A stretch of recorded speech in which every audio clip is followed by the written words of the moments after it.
George Bush reminds me of a rookie pitcher who thinks he's got a no-hitter going in the 7th inning, and he's just trying to skate through so the loss can be given to the relief that's coming in. And I look at Iraq, and I'm so filled with admiration for the men and women in uniform. They're doing such a great job there.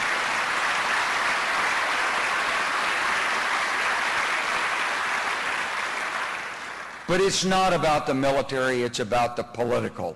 And it's not only about the political in Iraq, it's about the political here at home. And that's what I want to talk a little about today.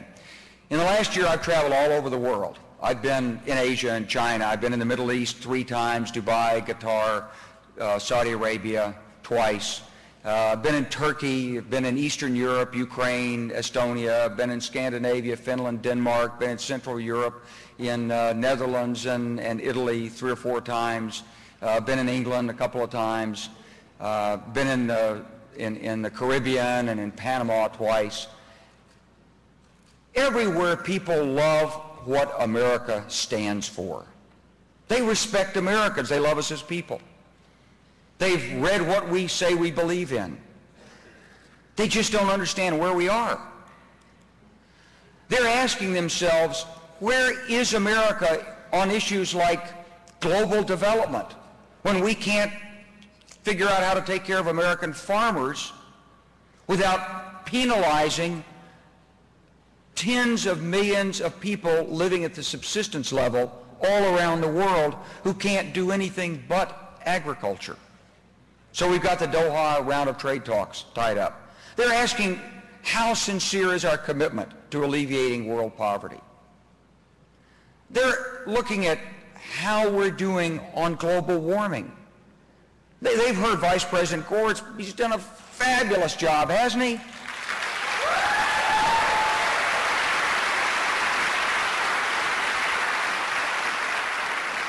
And they're asking, then why is it that at every international foundation and forum, the official U.S. position is to block forward movement on issues of global warming, quarrel with the data, disagree with mandatory controls, push timelines back, argue, stall.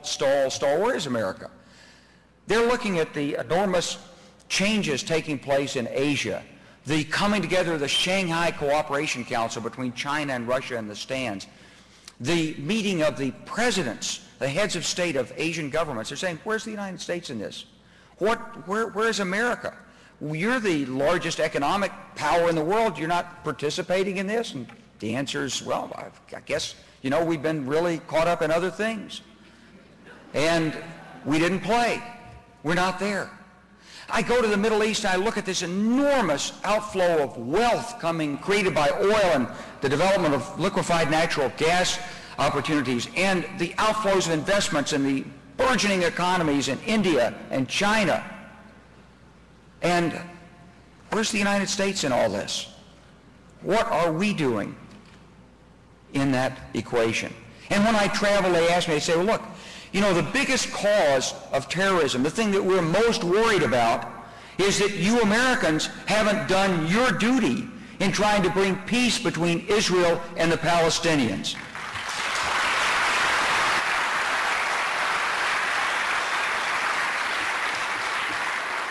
And oh, by the way, they get around to mentioning Iraq, too.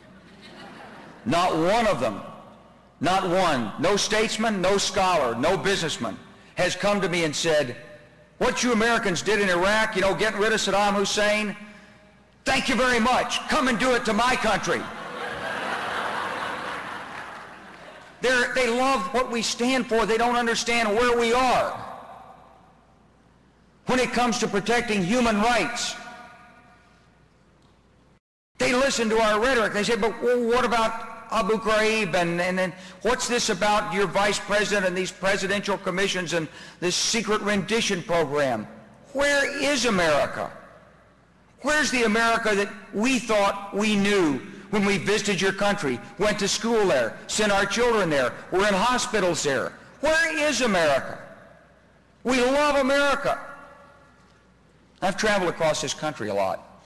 I did 26 states for the 2006 election cycle, about 86 districts and states there campaigning for people. And I'm in business and I'm back and forth 5 days a week.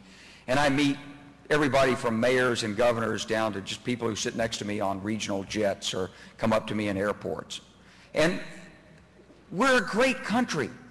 I love America. And I know you do too. That's why you're here. And some people in America have never had it so good.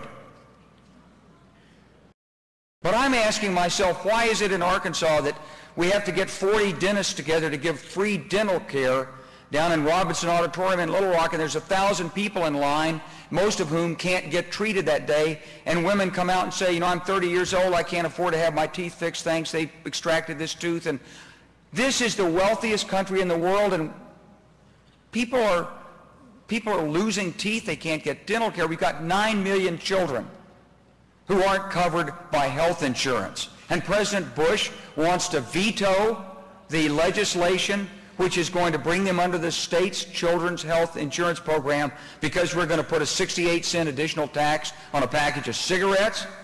Where is America? What do we stand for as a nation? People come up to me and they say, I ask people a lot, what do you think the biggest problem is? Of course, everyone says Iraq first. But then they say, but jobs. You know, we're working 2 jobs, 3 jobs. It's a great thing. Americans have a lot of energy. But we're working a lot of low-paying jobs, and we can't seem to move up. We're just treading water and hoping we can get our kids into college and pay off the loans and not go bankrupt and the car doesn't break down this month, and we're just struggling to stay alive out there in the greatest country in the world. And speaking of energy, why is it that we can't have a sensible policy that takes America toward energy independence?